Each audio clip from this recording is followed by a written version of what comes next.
Depuis le début de l'après-midi, c'est devenu un passage obligé. La fouille des sacs à toutes les entrées du centre-ville de Strasbourg.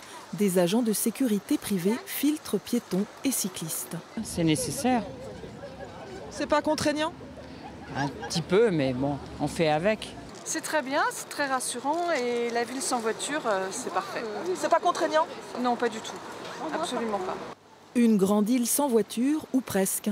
Le stationnement y est interdit depuis hier soir. La circulation aussi, sauf aux détenteurs d'une autorisation spéciale. Nous, on travaille en ville, c'est un peu plus contraignant, mais bon, on le comprend. Et on va essayer de faire avec. C'était pas trop dur aujourd'hui? Non, ça va, c'est le premier jour, on découvre comment ça marche, on verra bien par la suite. Un premier jour où chacun prend encore ses marques, même si le dispositif est sensiblement le même que l'an dernier.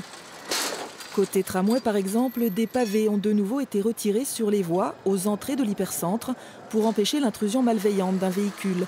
Dans le même but, des blocs de béton ont été posés et de nouvelles bornes mises en place, comme ici, pont Saint-Nicolas.